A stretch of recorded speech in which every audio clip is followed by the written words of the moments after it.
बहुत शुक्रिया बेटो। आज आपके पास जो हम आए हैं ना, ख़ुसूसी तौर पर मैं आपके पास इसलिए आया हूँ कि मुझे आपका रोज़ाना की बुनियाद पर आधा घंटा चाहिए। अगर आधा घंटा, जहाँ पे आप सोशल मीडिया को बहुत सारा टाइम देते हैं, अपनी पढ़ाई में बहुत सारा टाइम देते हैं, अपनी खेल कूद में देते हैं, अपने घर वालों को देते हैं, वहाँ पे आधा घंटा आपने टाइम देना है अपनी ज़िंदगी बचाने के लिए, अपने मुल्क को खूबसूरत करने के लिए, पाकपतन शहर को खूबसूरत करने के लिए, ग्रीन करने के लिए, हसीन करने के लिए, गर्मी से बचने के लिए, बारिशों के लिए। और ये जो फ़ज़ा अभी चंद दिनों तक ये होगा कि हमें सूरज देखना भी नसीब नहीं होगा और उसका दौरानिया पता नहीं कब तक रहेगा। अल्लाह रब्बुल इज़्ज़त हम पर रहम फरमाए। उस दौरान अगर बारिश हो जाती है तो वो फ़ज़ा बिल्कुल साफ़ हो जाएगी। आप लोगों को याद होगा पिछले साल या उससे पिछले साल लाहौर के अंदर मसनूई बारिश बरसाई गई थी। वो किस लिए बरसाई गई थी कि फ़ज़ा के अंदर बहुत ज़्यादा आलूदगी हो गई थी। उस आलूदगी को ख़त्म करने के लिए वो मसनूई बारिश, उसके ऊपर पता नहीं कितने अखराजात आए होंगे।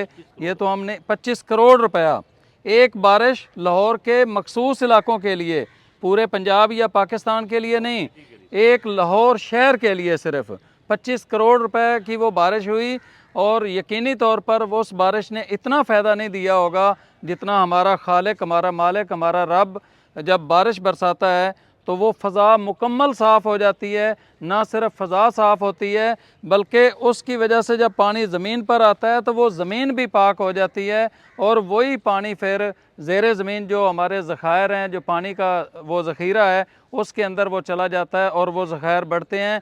तो वो बारिश उस सूरत में होगी जब हमारे शहर में दरख्तों की तादाद पूरी होगी। अगर हम चाहते हैं ना कि हमारी फ़ज़ा बिल्कुल साफ़ हो, हमें ऑक्सीजन बहुत अच्छी क्वालिटी की मिले और मौसम के अंदर जो गर्मी की सख्ती है वो कम से कम हो और हमें छाँव मिले और बहुत सारे फ़ायदे मिले, हम माहौल दोस्त शहर के अंदर रहें, तो पाकपतन का जितना रकबा है उसका 25% रकबा जंगलात, दरख्तों से भरना होगा।